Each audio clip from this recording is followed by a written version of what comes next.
Hi guys, welcome to the channel. Nominations episode గురించి మాట్లాడుకోవాలంటే 2 days జరిగింది నామినేషన్స్. దాంట్లో ఏమేమి నచ్చినాయో ఏమేమి నచ్చలేదో, ఏమేం పాయింట్స్ కామెడీగా అనిపించినాయో చెప్తాను నేను. అంటే పెద్దగా ఏం మాట్లాడా, చిన్నగా లైట్గా షార్ట్గా కంప్లీట్ చేస్తా.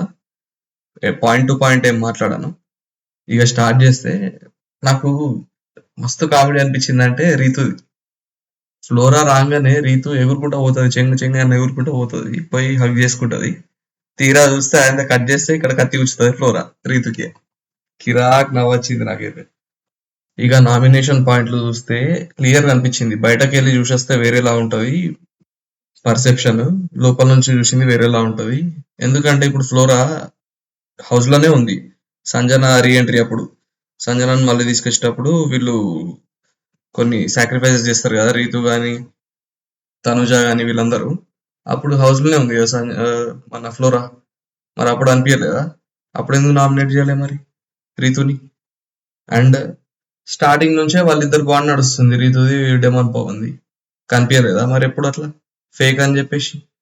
ఇప్పుడు వచ్చి చెప్తుంది బయట నుంచి చూసి వచ్చి, అదేందో అర్థం కాలేదు. ఇక నాకు ఈ నామినేషన్స్ లో అస్సలు నచ్చిందంటే అందరూ టార్గెట్ టార్గెట్ టార్గెట్, పిచ్చి లేచిపోయింది అసలు. ఒక ప్రియా భరణి తప్ప మిగతా అందరిది టార్గెట్ నామినేషన్స్ అనిపించినాయి. ఒక శ్రీజ కత్తి పొడుచుడు వేరే టోన్ పొడిచింది తప్ప మళ్ళీ పాయింట్లు పెట్టాక అన్ని టార్గెట్ పాయింట్స్. ఊకే చిరాకు వచ్చింది నాకు. ప్రధానికి తనుజ తనుజ తనుజ. మనీష్ వచ్చి ఇది నామినేషన్ కాదు, నేను నిన్ను నామినేట్ చేయట్లేదు, నేను నీకు సజెషన్ ఇస్తున్నా అంటాడు. అరే మజాక్ అయిపోయింది ఏంది నామినేషన్స్ అంటే? అక్కడ చేయమన్న టాస్క్ ఏంది, వీళ్ళు చేసేది ఏంది? నామినేషన్ చేయమంటే సజెషన్ ఇస్తున్నా అంటారు. అండ్ ఊకే తనుజ టాపిక్ తీసుకొస్తే చిరాకు దొబ్బుతుంది. అరే ఎందుకు? ఆమె తప్ప ఇంకెవరు కనబడతలేరు హౌస్ లో. ఆమె టాప్ లో ఉంది కాబట్టి ఆమెను టార్గెట్ చేయమన్నాడు, అక్కడ వరకు ఓకే. కానీ ఇక అందరు ఆమెను టార్గెట్ చేసుకుంటా పోతే ఎట్లుంటది? బయట ఆమెకు సింపతి ఈజీగా పెరుగుతుంది. ప్లస్ ఆమెకు కూడా స్ట్రెస్ అక్కడ ఎట్లుంటది, పిచ్చి పిచ్చి లేస్తుంది ఆమెకి. అరే ఊకే ప్రతి ఒక్కడు వచ్చినోడు ప్రతి ఒక్కడు బాగుండి అంటాడు, తనుజ అడుక్కుంది అంటాడు, తనుజ ఏడుస్తుంది అంటారు. ఇక ఫస్ట్ వచ్చింది కదా అని చెప్పి, ఫస్ట్ టాప్ లో ఉన్నది కదా అని చెప్పేసి ప్రతిదానికి టార్గెట్ చేసుకుంటా పోతే సింపతి వచ్చేస్తుంది ఈజీగా. ఆడియన్స్ కి ఏమనిపిస్తుంది? అరే ఆమెకి కనీసం లాస్ట్ ఏడ్చిన కన్నీళ్ళు ఆరిపోయే టైం అయినా నేను రా బాబు అన్నట్టు అనిపిస్తుంది. అండ్ ఇంకోటి ఏమనిపించిందంటే ఇక ప్రతి ఒక్కళ్ళు బాండ్స్ పెట్టుకోకండి అని చెప్పుడు మానేయాలి అసలు. ఎందుకంటే వాళ్ళు ఎట్లా వింటలేరు. ఊకే ఆ పాయింట్స్ పెట్టుట్లా ఆడియన్స్ కి సోదనిపిస్తుంది, నస ఫీలింగ్ వస్తుంది. ఈ సీజన్ లా ఈ బాండ్స్ పక్కా ఇక అది ఫిక్స్ అయిపోండ్రి. ఇవే కనిపిస్తాయి బాండ్స్.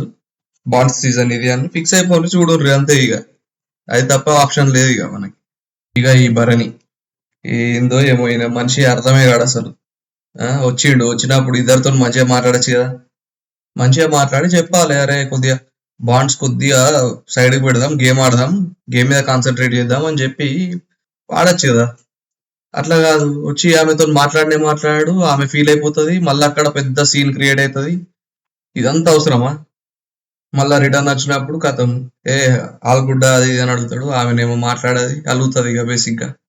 అక్కడ ఆమె పాయింట్ కూడా కరెక్టే, మరి వచ్చినప్పుడు మాట్లాడాలి కదా. ఒక మాట మాట్లాడాడు, తనుజతోనేమో మాట్లాడుతూనే ఉంటాడు, మండుతుంది కదా మరి ఆమెకు కూడా. ఇక్కడ ఏముంది, సింపుల్. ఆమెకు ఒక క్లారిటీ ఇచ్చేసి నువ్వేమనుకుంటున్నావో మూవ్ ఆన్ అయిపోతుంది కదా.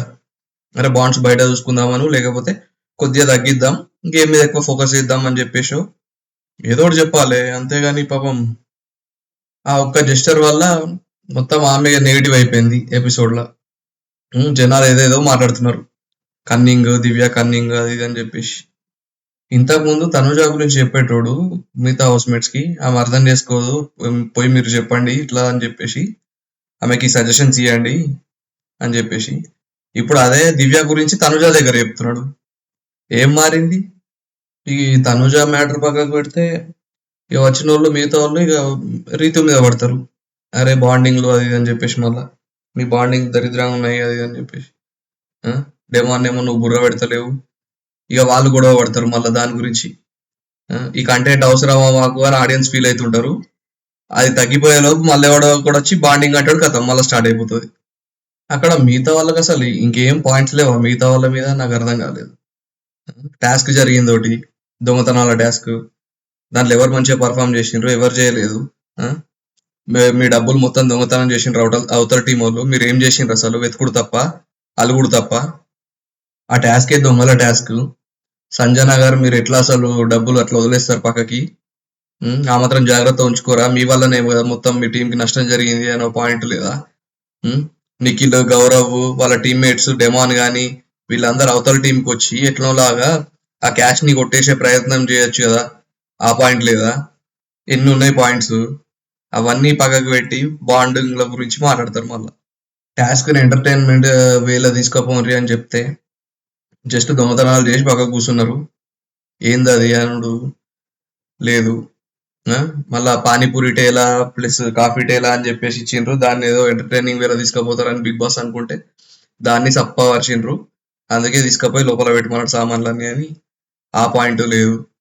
అసలు ఇవేం డిస్కషన్స్ లేవు. రీతు, డెమాన్ మీ బాండింగ్ ఘోరంగా ఉంది బయట. డెమాన్ నువ్వు బుర్రలో లాగా కనిపిస్తున్నావు. ఈ బాండింగ్ల గురించి వీళ్ళని అడుగుడు కరెక్ట్. ఇప్పుడు కొత్త వచ్చిన వైల్డ్ కార్డ్స్ ని అడిగితే అది ఓకే. అరే బాండింగ్ అని చెప్పేసి మీరు నామినేషన్లు కూడా చేసిండ్రు, మీరెందుకు పెట్టుకుంటారు బాండింగ్ అని చెప్పేసి. అక్కడ వరకు కరెక్ట్. కానీ మళ్ళా పాత హౌస్ మేట్స్ ని ఊకే బాండింగ్స్ వాళ్ళు మారితే చెప్పాలి. అరే నెగిటివ్ వేలో పోతుంది, పాజిటివ్ వేలో పోతుంది, కంటిన్యూ చేయండి, డిస్కంటిన్యూ చేయండి. వాళ్ళు మారితే చెప్పుండ్రి. ఎన్నిసార్లు చెప్పినా అట్లే ఉంటున్నారు వాళ్ళు అన్నప్పుడు వదిలేయాలి. అండ్ నాకు ఇక్కడ నచ్చింది ఏంటంటే ఒకటి, బయట వాళ్ళు వచ్చి ఎంత చెప్పినా సరే మా బాండింగ్ లో మేము వదులుకోమన్నట్టే ఉంటున్నారు. అక్కడ వరకు మంచిగా నచ్చింది. ఎందుకంటే షోనే పర్సనాలిటీ షో కదా. ఆడియన్స్ కి అలా పర్సనాలిటీ నచ్చితే ఓటేస్తారు, లేకపోతే బయట పంపిస్తారు. షోనే ఆ బేస్డ్ కదా. సో తప్పులేదు అట్లా. సడన్ గా మానేస్తే ఫేక్ అనిపిస్తుంది కదా. చలో ఇది మనకి తప్పని గోల. ఇక ఈ విషయాన్ని వదిలేస్తే నెక్స్ట్ శ్రీజ నామినేషన్స్ గురించి మాట్లాడుకోవాలంటే, శ్రీజ బాగా పోక్ చేసేసింది మాధురి అవుట్ ఆఫ్ కంట్రోల్ పోతుంది అసలు. పొద్దున్న అంటే ఇన్ ద సెన్స్ అంతకుముందే ఒక గొడవ జరిగింది సంజనతోని. సుమన్ శెట్టి విషయంలో సంజన ప్రవర్తించిన తీరు పైన ఒక గొడవ జరుగుతుంది. దాంట్లో మళ్ళా మాధురికి సంజనకు గొడవ జరుగుతుంది. అక్కడనే కొద్దిగా వర్డ్స్ లూజ్ అవుతుంది మాధురి. ప్రతిసారి వర్డ్స్ లూజ్ అవుతుంది, పక్కన వాళ్ళు వచ్చి చెప్తున్నారు ఇట్లా వద్దు అంత బోకు అని చెప్పేసి. అప్పుడన్నా అర్థం చేసుకోవాలి కదా వెంటనే. అరే నాది ఇట్లా పోతుంది, వర్డ్స్ లూజ్ అవుతున్నా నేను, సపరేట్గా గొడవలకే దూరంగా ఉంటా అని చెప్పేసి. మధ్యలో ఒక వీక్ ఎంత సైలెంట్ అయిపోయింది.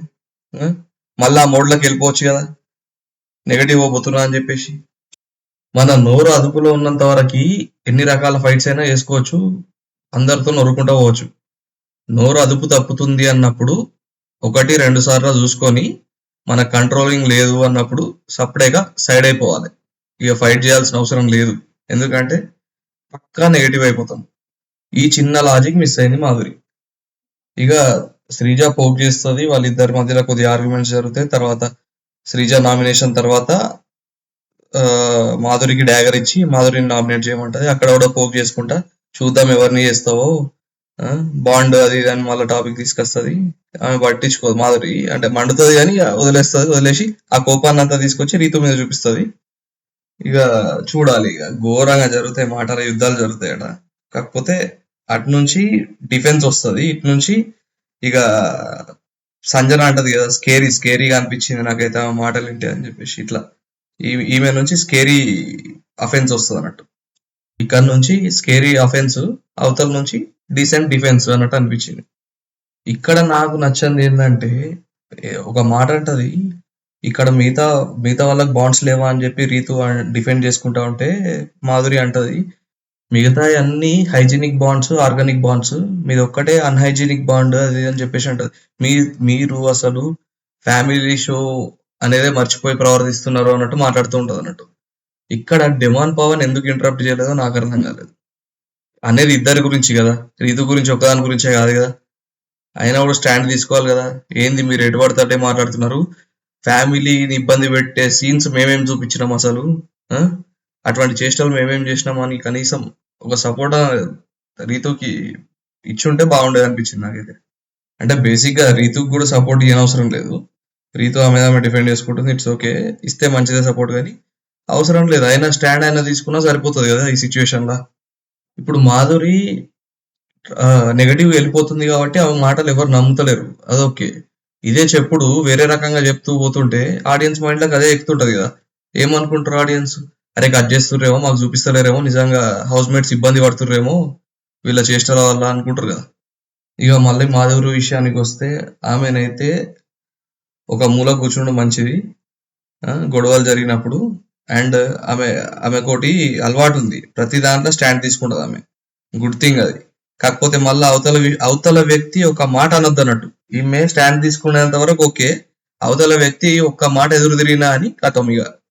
ఈమె నెక్స్ట్ లెవెల్కి వెళ్ళిపోతుంది. పూనకం వచ్చేస్తుంది ఇట్లా. జెస్టర్స్ చేస్తా ఉంటది హ్యాండ్ తోని ఇట్లా బాడీ లాంగ్వేజ్ చేంజ్ అయిపోతుంది. అంతున్నప్పుడు సపరేట్ కూర్చున్నాడు బెస్ట్ అని నా ఉద్దేశం. ఎట్లనైతే లాస్ట్ వీక్ అనుకుంటా సైలెంట్గా ఉందో, అందరితో మంచిగా ఉందాం అని ట్రై చేసిందో, అట్లనే ఉంటే బెస్ట్. మంచి పేరుతో బయటకు వెళ్ళిపోతున్నారు. ఆమె వచ్చిందే ఆడియన్స్ లో మంచి పేరు తెచ్చుకోవడానికి అని చెప్తుంది కదా, మరి ఇవన్నీ ఎందుకు పెంట. ఇక మిగతా అన్ని నామినేషన్స్ లో అవతల వాళ్ళు పాయింట్స్ పెట్టిండ్రు. దానికి డిఫెండ్ చేసుకున్నట్టు కొన్ని పాయింట్స్ ఏమో డిఫెండ్ చేసుకున్నారు మంచిగానే, కొన్ని పాయింట్స్ ఏమో ఇరుక్కపోయినరు. అది decent. Suman Shetty nomination decent అనిపించింది. రాము రాథోడ్ నామినేషన్ వర్స్ట్ అనిపించింది కొద్దిగా. గౌరవ్కి అండ్ రాము రాథోడ్కి ఒక ఫ్రెండ్షిప్ ఏర్పడ్డదట. నాకైతే అంతేం కనవడలేదు, నేను ఎపిసోడ్స్ చూస్తుంటా కాబట్టి. మరి లైవ్ లో మీకు ఏమైనా అనిపిస్తే కామెంట్ చేయండి. ఒక గొప్ప బాండింగ్ ఏర్పడదట వాళ్ళ ఇద్దరి మధ్యలో. ఆయన షాక్ లో ఉన్నాడు గౌరవ్, ఈయన నన్ను ఎట్లా నామినేట్ చేసిండు అని చెప్పేసి. దానికి రామురాతో చెప్పిన ఎక్స్ప్లెనేషన్ ఏంది, నీకు ఆడియన్స్ ఓటింగ్ అనేది పెరుగుతుంది నామినేషన్స్కి వెళ్తే అన్నట్టు చెప్పిండు. దానికోసం అని గౌరవ్ క్లియర్ గా అంటాడు, ఈ గేమ్స్ నాతో ఆడకు అని చెప్పేసి. అంతే అనిపిస్తుంది కదా ఆడియన్స్ కి, అది ఎట్లనో పోతుంది. ఇక అక్కడ క్లోజ్ గా బాండ్ ఏర్పడినప్పుడు నామినేట్ చేస్తే కొద్దిగా నచ్చదు. ఇది బ్యాక్ స్టాబింగ్ లాగా అనిపిస్తుంది. అట్లా చేసిండు రామురాథోడ్. తర్వాత ఎన్ని ఎక్స్ప్లెనేషన్స్ ఇచ్చుకున్నాను వేస్టే. అంటే నాకేమనిపించింది అంటే బేసిక్ గా అక్కడ మాధురి ఒక్కటి నామినేట్ అయింది కదా డైరెక్ట్ నామినేషన్ లో. మాధురి ఉంది, ఆమె ఎట్లాగూ లోడ్స్ ఉంటాయని ఒక నమ్మకం ఉండే ఉంటది రామురాథోడ్. కాకపోతే ఆమె కంటెంట్ ఇచ్చింది అనే ఒక గట్ ఫీలింగ్ అన్నట్టు, సేవ్ అయితే అవ్వచ్చు అనే గట్ ఫీలింగ్ ఉండుంటది. సో ప్రాబబ్లీ గౌరవ్ వీళ్ళతో కంపేర్ చేస్తే గౌరవ్ నిఖిల్ ఇద్దరు తక్కువనే కనబడుంటారు కదా అనే ఉద్దేశంతో అట్లా చేసి ఉంటాడు అనిపించింది. కాకపోతే ఇక్కడ ఒక బెనిఫిట్ ఆఫ్ డౌట్ ఏంటంటే రామురాథోడ్కి అట్లా అనుకోని ఉంటే ఒకవేళ నిఖిల్ ని చేసి ఉండేటోడు ఏదో పాయింట్ పెట్టి. ఎందుకంటే నిఖిల్ ఇంకా తక్కువ కనబడి ఉంటాడు అని క్లియర్ గా అర్థమవుతుంది. ఎందుకంటే ఆయన టాస్క్లల్లా రెండు టాస్క్లల్లా గౌరవ్ ఆడిండు కానీ నిఖిల్ ఆడలేదు. సో అట్లా కూడా ఒక బెనిఫిట్ ఆఫ్ డౌట్ ఇవ్వచ్చు రామురాథోడ్కి. మేబీ అతను చెప్పిన రీజన్ బట్టే చేసి ఉంటాడు అని అనుకుందాం. కానీ అది కూడా తప్పే పాపం. ఈ సీజన్లో ఎన్ని చూడాల్సి వస్తుందో బ్యాక్ స్టాబింగ్లు జరిగినాయి కదా ఇంతకుముందు కూడా. మొన్ననే బర్నీ వచ్చి చెప్పిండు కదా కట్టప్ప అని చెప్పేసి. ఇక కళ్యాణ్ చేసిండు. కళ్యాణ్ ఒకటే డాగర్ తో ఇద్దరిని ఓడిచినట్టు అయిపోయింది అక్కడ, తనుజని ఇమాన్యువల్ ని లాస్ట్ నామినేషన్ దాంట్లో. ఈమె షాక్ అయిపోయింది, ఇటు నన్ను నామినేట్ చేద్దాం అనుకున్నాడు అని చెప్పేసి. ఇటేమో ఇమాన్యువల్ షాక్, అరే ఆమె నామినేట్ చేస్తా అని చెప్పేసి పోయి సంజన నామినేట్ చేసిండు అని చెప్పి. ఒక టాస్క్ లోనేమో అదే బల్బ్ టాస్క్ లోనేమో తనుజ దివ్య నిఖితన్ బ్యాక్ స్టాబ్ చేసింది, నీకు సపోర్ట్ చేస్తా నిన్ను తీసేయ అని చెప్పేసి ఆమెను తీసేస్తుంది. అదే టాస్క్ లో మళ్ళీ సంజన ఇమాన్యువల్ ని బ్యాక్ స్టాబ్ చేస్తుంది ఏర్పడకుండా. అది తేనె పూసిన కత్తి అన్నట్టు ఏర్పడదు. అరే నాకు అంత ఆలోచన రాలేదు అన్నట్టు ఇట్లా పెట్టి చెప్తుంది, చేస్తుంది. కాకపోతే తర్వాత క్లియర్ ఒక దగ్గర అంటది రామురాథోడ్తోని, నేను ఇమాన్యువల్ ని ఇట్లా ముందే తీసుకుని ఉంటే నన్ను అన్ఫేర్ సంచాలకులు అనేవాళ్ళు, బయాస్డ్ అనేవాళ్ళు, నేను అట్లా రాణించుకోలేదు పేరు అని చెప్తుంది క్లియర్ గా. దాన్ని బట్టి అర్థం చేసుకోవచ్చు మనం. అక్కడ క్లియర్ గా ఏదో ఆలోచించి ఆమె ఆ డెసిషన్ తీసుకున్నది. తర్వాత ఏమంటది అంటే, అరే నేను అంత ఆలోచించలేదురా అంటది. సంజనాదే ఇంకో బ్యాక్ స్టాబింగ్ ఏంది, తనుజ వీళ్ళందరూ సాక్రిఫైస్ చేసిర్రు కదా మీకోసం, మీతో గొడవలే పెట్టుకోను, మిమ్మల్ని సపోర్ట్ చేసుకుంటూనే పోతా ఈ సీజన్ మొత్తం అన్నట్టు చెప్తుంది. తర్వాత కట్ చేస్తే వాళ్ళతోనే గొడవలు పెట్టుకుంటా ఉంటది.